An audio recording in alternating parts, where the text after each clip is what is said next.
From the Hype HQ studio in Chicago, Illinois, it's Startup Hype Man, the podcast, Season 12.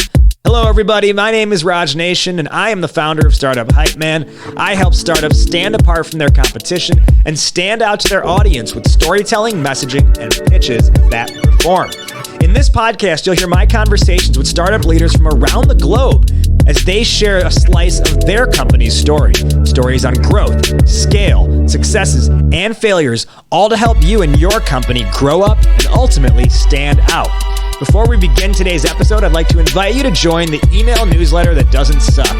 That's right, if you head to startuphypeman.com and enter your email address, first you'll get my free SaaS masterclass, but you'll also get updates whenever we release new episodes, plus my storytelling tips and advice periodically throughout the month, and helpful resources from Startup Hype Man partners.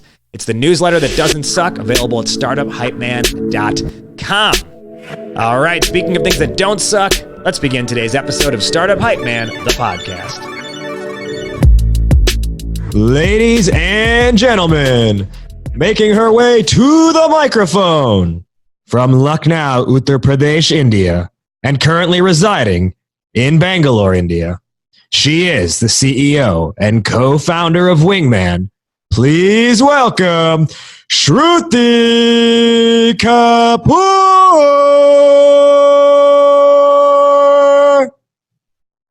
Hi, everyone. Shruti Kapoor, welcome to the podcast. I am excited to have you on as our guest today. Shruti is the co-founder and CEO of Wingman, as I just mentioned. What is Wingman? Well, they are an emerging startup that is unlocking insights from voice conversations to improve sales interactions. So think about maybe you're on a demo call with a customer. They can essentially, with their software, give you live feedback and coaching on how you're doing on that call to ultimately improve the outputs and results.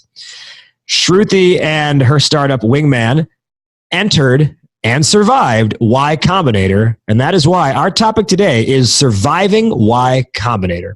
Shruti, can you give us just a tease of what your experience in Y-Combinator was like? It was absolutely mind-boggling for two reasons. One is because you feel that you know so much about Y-Combinator when you go in because there's so much content out there. And at the same time, when you go in there, you still get surprised. And I would say it was good and it was difficult. Mm-hmm. Well, we're going to learn all about that. And I'm sure a lot of the people listening are thinking about if Y-Combinator may be right for them, if they consider applying. So this will be a very educational episode. Before we learn about the Y-Combinator side of things, I'm curious to know, in your own personal or professional background, do you recall what your first entrepreneurial experience was? I was in university. I went to university in Singapore, and with some of my seniors and batchmates, we were thinking of building something similar to Dropbox back in 2000 something. And that was kind of our first entrepreneurial experience. We wrote a bunch of, we wrote business plans. We went and applied to a bunch of competitions. And that is kind of how it all started. Of course, I didn't go very far with that idea at that stage, but it was, it gave me my first taste of what entrepreneurship looked like and what investors wanted to see in ideas as well. Yeah, and with that in mind, did you pursue that further? Maybe you graduated and you decided, you know what, actually, we don't need to be going after this. What happened with that? Yeah, so that was not something that I pursued further.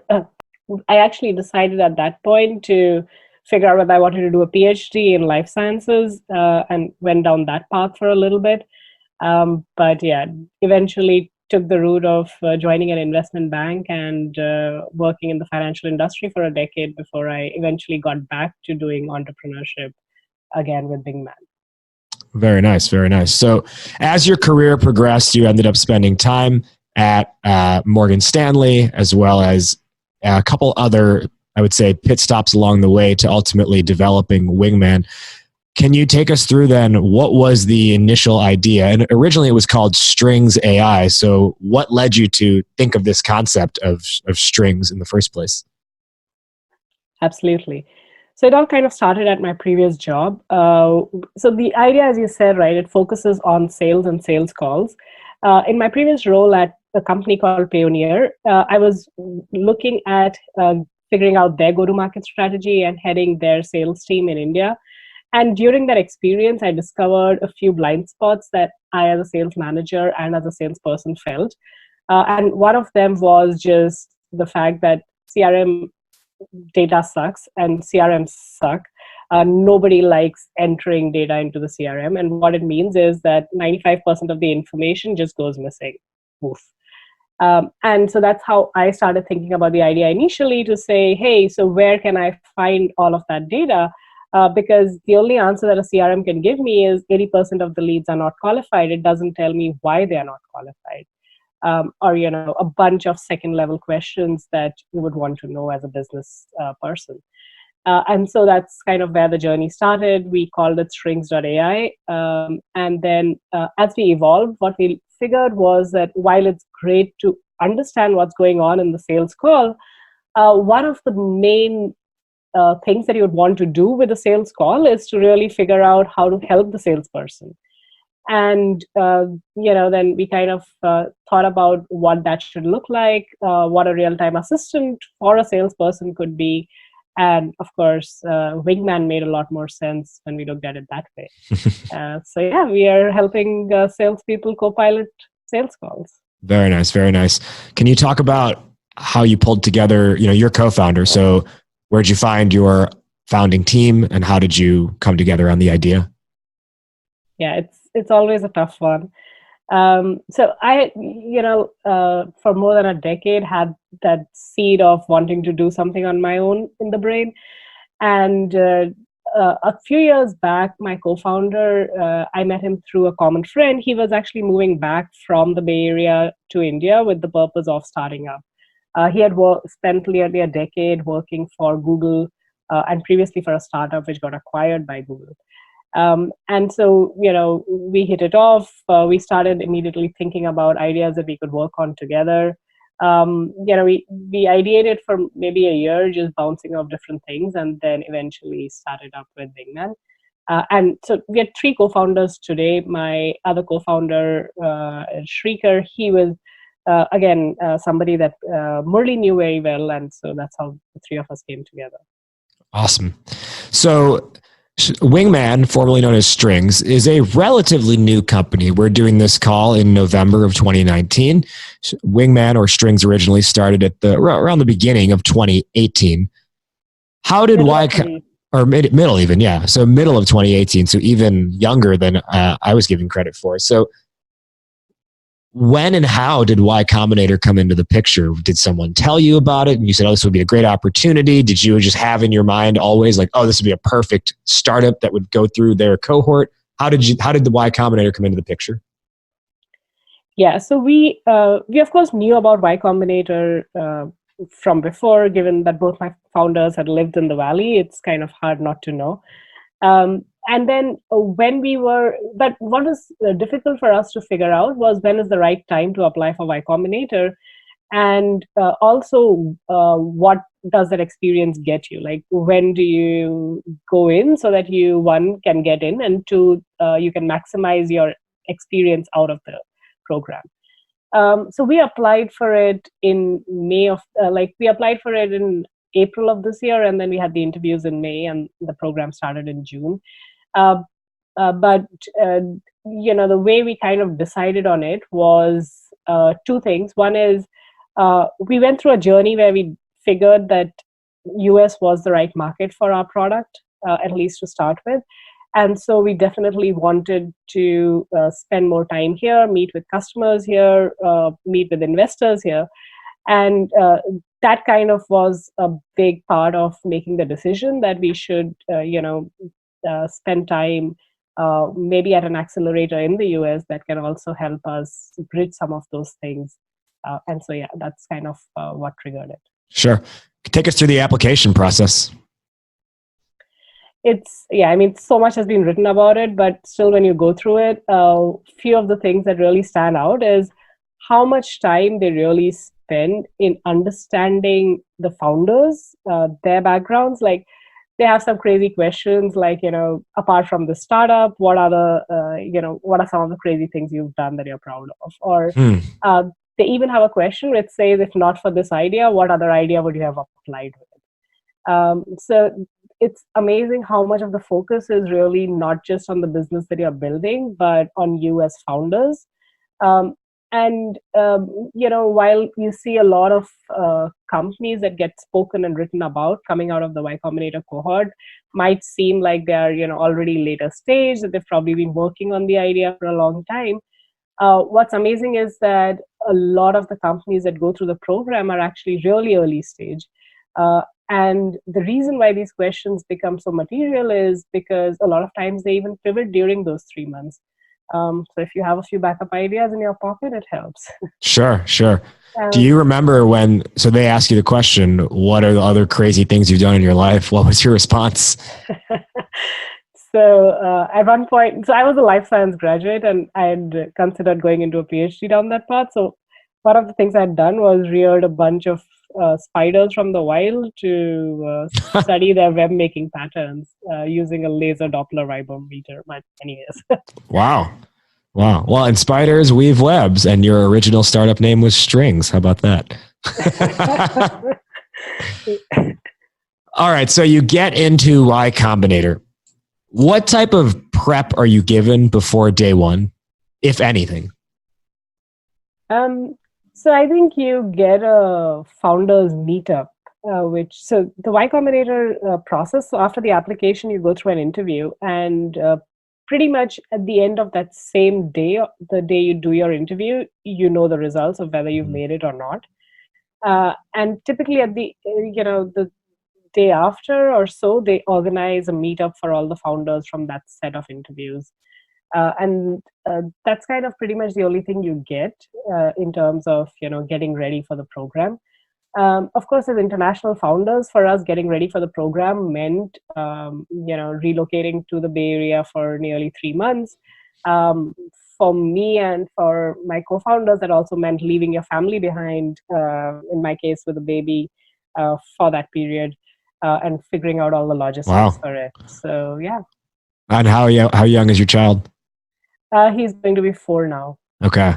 Wow. So that must have been tough then to have to leave for a 3-month stretch, right?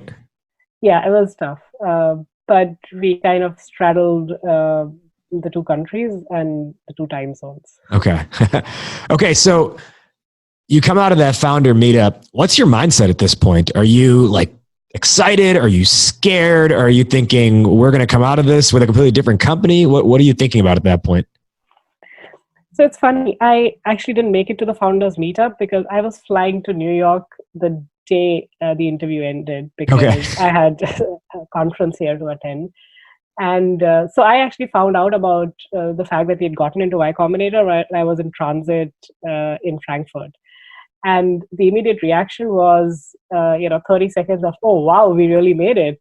Oh, shit, what are the logistics that I need to take care of? But yeah, I mean, I think besides that, we kind of didn't have too much of mental bandwidth to figure out, in terms of preparation for Y Combinator. What we were pretty sure of was that we'll probably have a very different perspective on our company by the end of those 3 months. And the reason for that was that just going through that process of writing up the application and going through the interviews, we had already gained so much because that had forced us to focus so much on what were the difficult questions that we as founders hadn't really bothered to address, because you're sometimes so busy in like making the product, talking to customers, that you kind of don't take the time to consolidate all of the inputs and figure out what's the bigger picture. So we already knew that that's what Y Combinator those 3 months would help us do, which is just spend time with each other as founders and figure out the bigger picture and the direction for the business. Once you get in there, is the setup, I've seen video, it's kind of like you're in like a lecture hall essentially, right? And I don't know what university, but is it like 5 days a week? You're there from 8 a.m. to 5 p.m. How does it actually logistically break out? Yeah, so it's actually really lightweight, which is good and unnerving at the same time. So the program itself only consists of you doing a weekly lecture with alumni or a founder. And so that's like a founder talk, which goes on for maybe an hour and a half, followed by Q&A. And they, of course, don't necessarily have a briefing for the founder who's talking. It's just supposed to be their free-form experience and lessons that they have learned in their journey.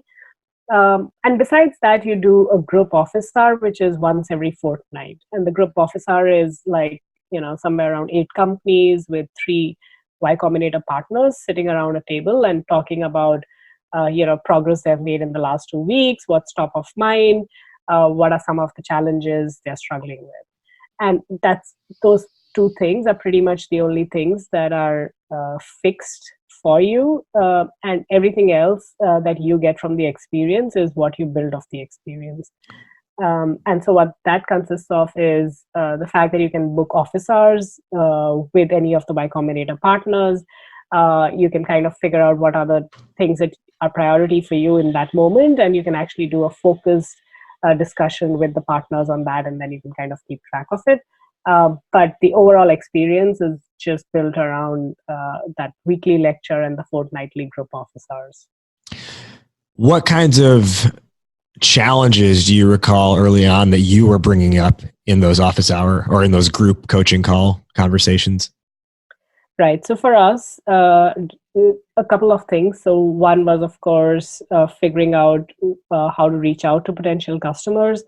And you could get advice as tactical as, hey, this is the content of the emails that I've been sending. Would you mind giving me feedback on whether that makes sense? Or it was at a higher level, should we do a launch on Product Hunt, and what does that involve? And then, of course, we also renamed ourselves to Wingman during that period. And that was, again, some hand-holding that we got from our Y-Combinator partner around it. And then there were, other types of things, which were negotiating with our existing investors, figuring out our fundraising strategy post Y-Combinator, all of those things that we also got feedback on. Right. Now, curriculum-wise, you're saying this is once a week, more or less, lectures or talks from alumni and partners of the program. Is it like, hey, week 1, the topic is this. Week 2, the topic is this. Or is it more that person's going to come in and riff on something that's on their mind for that week or that day? Yes, it's a combination of both, right? So they, of course, start out with a foundation laying set of lectures, which is like a 2-day workshop at the start of the program. And that's very agenda driven. So you can choose a track based on, which technology and what maturity level you're in. And then the weekly talks by founders broadly, I think they have an underlying theme, but it's really supposed to be free form, whatever is top of mind for them. So, for example, we had a panel discussion around failure where they brought in 4 or 5 different founders who had what looked outwardly like successes to a lot of people, but to the founders looked like failures. So there were people who had, maybe raised a bunch of money, or people who had, it looked like, reached a really big revenue number, but at some point they'd either failed or they failed just after that. And it was amazing how candid people are during some of those conversations. And that's really a big learning opportunity, being able to get into that setting with other founders and knowing that the going is always going to be tough, but you're not the only one who's going to have it tough. So, is there one story in particular that comes to mind for you from what you heard around that topic of failure? Because I think that's something that every entrepreneur has that in the back of their head, like that failure is definitely a possibility. And I think we're all trying to do our best to cope with that, because it's very unnerving and it can be motivational all at the same time. Yeah. So for me, I think a story that was really inspiring and surprising was the story of Pebble. Do you know the smartwatch? Yeah, the smartwatch, right? Yeah. So the founder of Pebble is currently a partner at Y-Combinator, and he talk to us about his journey building that. And it was interesting because one is he spent a lot of time figuring out that idea because smartwatches weren't a thing then, right? So he was creating something which was a new category and just figuring out why people would use it, what were the segment of people who would therefore want to use it, etc. All of that was up in the air then. But one of his big failures was, going through that process initially at Y-Combinator and then trying to fundraise was really challenging because nobody, one, wanted to fund something which is in hardware, and two, in a category that hadn't even been established. And it was amazing. He said that he went to literally every VC out there in the valley and nobody wanted to fund him. And then he woke up one morning saying, hey, there's this thing called Kickstarter. And he said that he went to Paul Graham and said, there's this thing called Kickstarter. I'm thinking of putting it up there. And PG was like, oh, I haven't heard of it, but yeah, why not? And of course, you would say that was kind of a big turning point, but he had like other failures after that. And that was the amazing thing for us. Like he had failures before even coming to the idea of doing that Kickstarter campaign. And the Kickstarter campaign was, of course, a huge, huge success.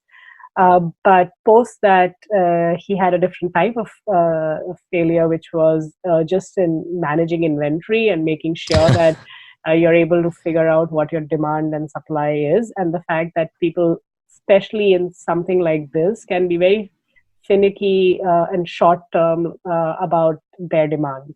Right. So like 1 year he scaled up and he did really well, but he had kind of used that as a benchmark to project his requirements for the next year. And then he was stuck with too much inventory. So yeah, it was really inspiring to know that the very simple thing of always listen to your customer and be as close to your customer as you can be is sometimes just really hard for everyone to actually follow. A side add to that Pebble story, at the time of that Kickstarter, I remember that because the previous business I was doing, my co-founder for that, he had backed Pebble on Kickstarter. And I remember it took him a long time for the watch to arrive because that's what happens with a lot of these Kickstarter campaigns. They get overfunded and then they didn't actually plan for the inventory to make it to them. I had a separate instance where this was last year, I bought one of those cell phone stabilizers that will oscillate around the phone and it removes any shakiness, but it makes it look like your videos are cool and everything like that. I had bought one of those from either a Kickstarter or Indiegogo campaign. And I think I bought it I had backed it in April. They said it would ship by July. And then July hit and they sent an email saying it will ship by October. And then October hit and they said it will now ship by January. January hit, they said we guarantee it will ship by the end of March. And then the end of March hit. And then it still went into, I think it went into a full year had passed. I think it got into May or even mid-July of this year. And they sent an email saying, we've gone bankrupt. We can't fulfill any of these orders and you're not getting a refund. And I was pissed, I'm the customer in that case. And I was furious that I had waited it because I had actually delayed shooting a lot of video on my end until I was going to get this thing. And so I was like, I feel like I wasted a year. But I do know that these Kickstarter and these Indiegogo campaigns on the founder side anyway, it can be tough. You think, you're going to get so much, but then you find out manufacturing is not as simple as you had budgeted or accounted for. Yeah. Now, in your case, you're selling software as opposed to hardware. What do you feel you can glean from learning about that story of failure that will apply to Wingman? Yeah. Yeah. I think the biggest lesson in that story and across a lot of what we learned from founders' experiences was just being really close to your customers and always making sure that you're listening to what they're saying. Okay. Because it's very easy as a founder to have a strong bias of what you think your users want. It's important to kind of remove those blinders and actually listen to what they want and why they want it. because that's the only way you'll progress in deciding what should it be that you're building and how should you be talking about it and who you should be talking to. Did you find, so with that lesson, did you find you came out of that talk and you got together with your co-founders, you said, oh, we need to start doing this? Like, did you start doing tactical or tangible things differently coming out of that? I don't think it's a one point thing. Like, I think every day we kind of ask ourselves the question, do we need to go back and ask our users a little bit more about this particular thing?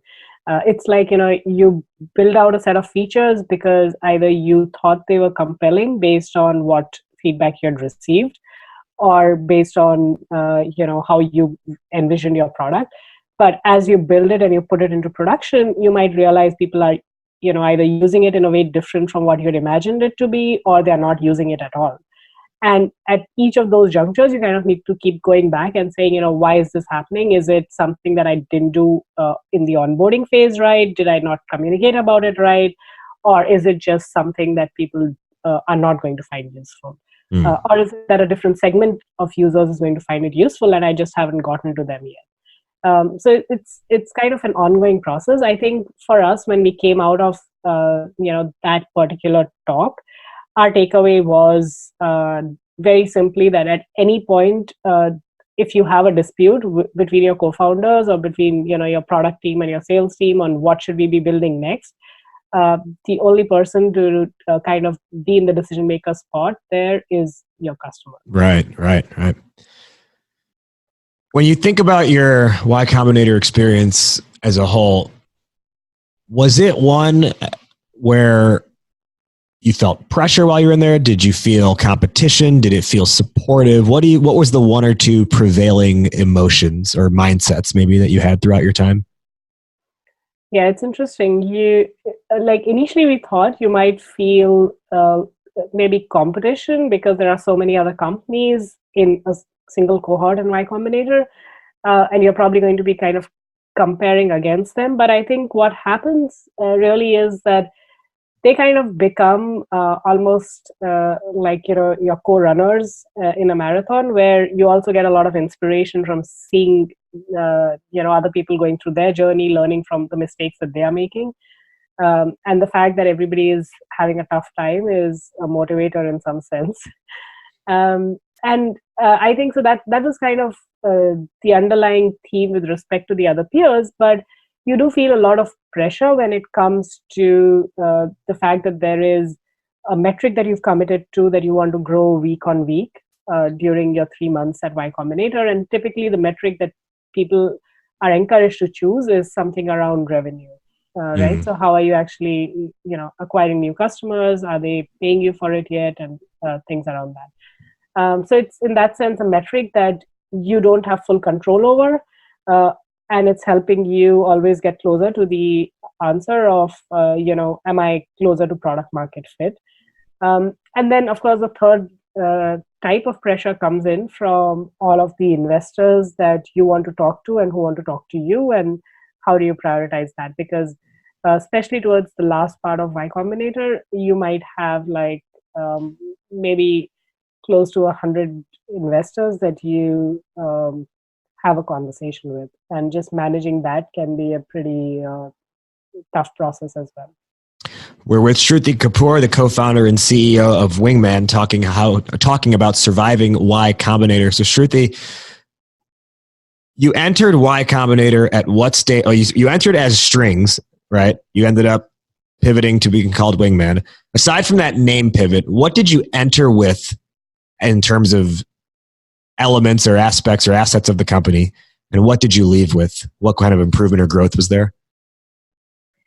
Yeah, so just in terms, we were at a stage where we already had a product, and then there was the real-time aspect of the product that we had just kind of launched. It was still something that we were developing, kind of stabilizing, and during those 3 months, what we went from was, one is we tripled our revenue, and second was we wanted to get people to start using this new product or to start talking to a lot more customers about the real-time aspect of the product.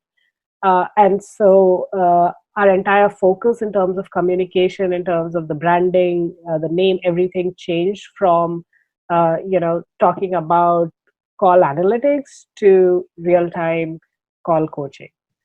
And so that was kind of the big fundamental shift that happened for us. And of course, the other thing that we learned during those 3 months was a lot more about our customer and our market, because we were just spending so much time here in the US talking to people who we thought were the right customer segment for us.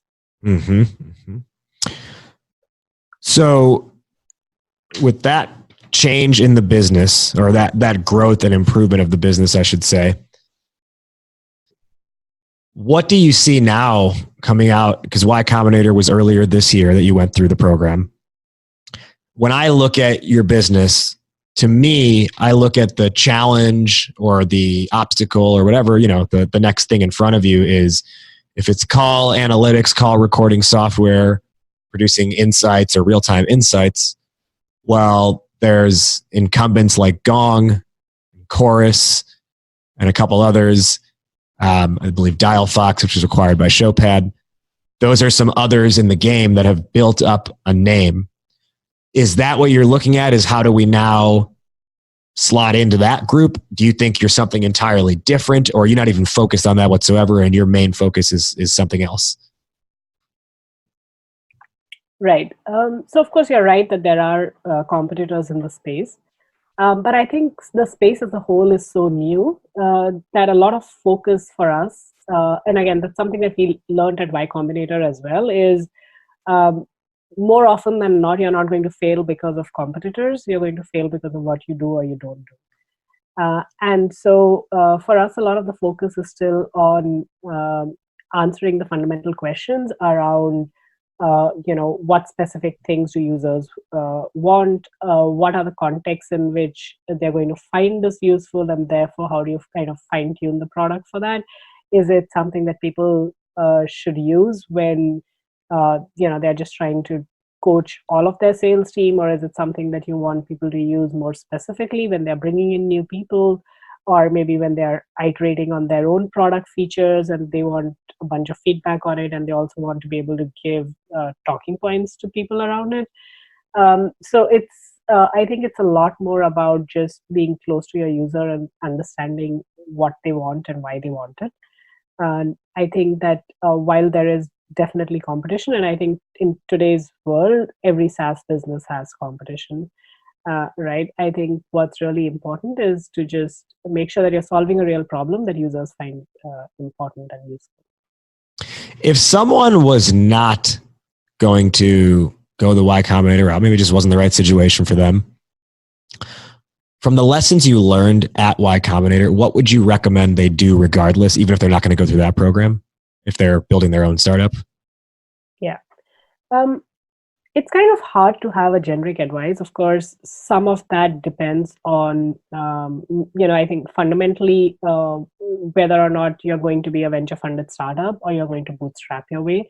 And the approach for those two might look very different. But I think one thing that kind of does flow across the board is to make sure that you are, like I've said only a gazillion times during this interview, which is close to your customer and really listening to what they're saying. And I think that applies across the board.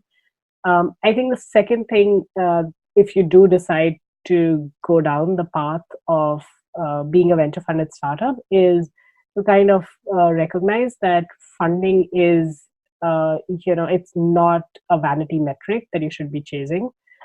It's really something that you should look at as, what do I need to build the business to the next milestone, and how do I get that money faster or easier? Especially at the early stage, it shouldn't be about, hey, there's this big name investor that I really want on my cap table, and how do I go get that person? Very often, money is green, and very often whoever you bring on board is going to add less value than you thought they would. So it's just important that you figure out that as founders, you're going to be the ones that are most important for the business, and your bandwidth is the most important thing that the business needs apart from the capital. So you shouldn't in some sense, splurge your bandwidth away in just having a bunch of investor conversations because it makes you feel important. Yeah, I'm glad you brought up that point because I have talked to several different founders over the years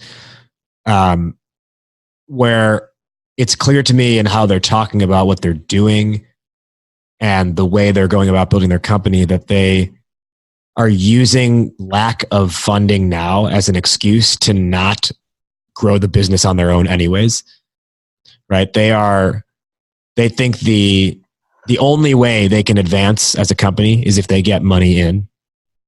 They're not looking at how do they still get customers just because they may not have automation turned on yet. They may not be able to hire, 3 salespeople yet, but how can you still get customers today? And this idea of funding, it's maybe a played out statement, but it is to accelerate what you're doing well, not to build the car in the first place. Absolutely. And can you tell us? Go ahead. In some sense, if you kind of constrain yourself with respect to a particular resource, what it also does is it really helps you figure out your focus. The danger with having money or with having too much money is that you might spread yourself too thin, thinking that if I do these 25 different things, something is going to work. And also it makes you feel good and important because when somebody asks you, hey, so what's up with the business? You can talk about 25 different things that you've been trying, but you probably don't know which one of them is working. Yeah. Thank you for sharing that. Those are definitely good things that other entrepreneurs need to be considering. What stage now is Wingman at? Can you talk through customer count and what your big focus is here, closing out 2019 and into 2020? Right. So we are still relatively small with respect to the number of companies that we work with today because we're still kind of fine-tuning the product and working closely with our customers to actually define that better.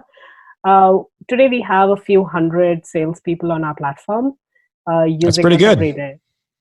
Thank you. And for us, the goal, in some sense, the next milestone is the mythical product market fit. But really, that's kind of what the next milestone in the journey needs to look like. I think it's still hard to define what product market fit is, really, but I think every day talking to more customers, getting feedback on how they're using it is helping us get there. And of course, as we go through that journey, it's always going to be a pull between what do we build next and what do we to get new customers and to get closer to the product market fit, and what do we build to keep existing customers happy and getting more value out of the product. And while they seem like they should be in line, they're not always in line. There's always a little bit of tussle, and I think that's a healthy tussle, which you also force yourself to go through if you kind of make sure that you, in some sense, constrain yourself on resources and you don't just go hire madly, people for your product engineering team as well.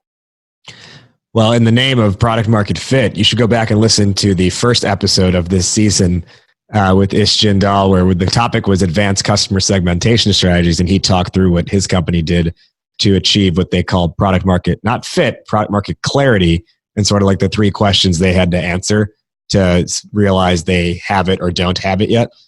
And then you might also want to listen to last week's episode because we had the content strategy manager of Gong as a guest, Devin Reed, and he walked us through how Gong uses content to get in front of their target customers and validate a lot of their ideas. So hopefully, those might be some immediate resources that can help you in your near-term goals. Before we wrap up, can you let our listeners know where they can find Wingman and where they can learn more about the company and get in touch with you? Sure. So Wingman is at trywingman.com. Go ahead, try Wingman. And they can reach me at shruti@trywingman.com, SHRUTI @trywingman.com. To close up here, we will each give our big takeaway from this conversation, our 1 or 2 takeaways. I have a feeling I know what yours is going to be because you alluded to before how you said you've said it a gazillion times in this episode. But for me, so our topic today was surviving Y-Combinator. To me, the biggest lesson that I've pulled out of this was you said more often than not, you won't fail because of competition. You will fail because of what you did or did not do, or what you do or you won't do. And I think that's very powerful because a lot of times we look at what else is out there and we kind of just resign to, oh, they're doing it all already. We're toast. But I think it's really powerful that you share that. It's not about the competition. It's about what are you doing regardless of them or in response to them. Shruti, your big 1 or 2 takeaways from surviving Y-Combinator. My big takeaway from surviving Y-Combinator is focus on the fundamentals. And it never gets old. People have these fancy terms, metrics, trends that might show up. But if you just fundamentally focus on who's my customer and why would they care about me, you're probably going to go very far. My final question to close up today's conversation, fill in the blank. Entrepreneurship is blank. Crazy. She is Shruti Kapoor. She is the co-founder and CEO of Wingman. Shruti, thank you for joining us on today's episode of Startup Hype Man, the podcast. Thank you. That concludes this week's episode. Thank you so much for listening. If you liked what you heard, you can share this episode with a friend, or you can leave a rating and review on the Apple Podcast page. When you do that, it boosts us in the search results, and ultimately that means more entrepreneurs will listen, which means we share the message, we spread the mission, and support more entrepreneurs at the end of the day. You don't have to stop with the podcast if you want more. And if you are interested in telling your company's story better across your demo calls to investors and to any audience you seek, well then why not have a conversation with me? Head to startuphypeman.com, fill out a form there, and let's talk. If you've got recommendations for future guests for the show, or you want to be a guest on the show yourself, email media@startuphypeman.com. That'll tie a bow on this one. Thank you again to this week's guest for joining. I am Raj Nation. You have been listening to Startup Hype Man, the podcast. We will see you next time. Hype Man out, word up, raise up. Got you howling at the moon, yeah. This a dance with the devil, girl. Instead of sundown too, yeah. This a dance with the devil, girl. Tell me what you gonna do, yeah. This a dance with the devil, girl. And if you can't get it loose, then we fall into the truth. It got you howling at the moon, yeah. This a dance with the devil, girl. Instead of sundown, yeah. This a dance with the devil, girl. Tell me what you gonna do, yeah. This a dance with the devil, girl. And if you can't get it loose, then it's a dance with the devil.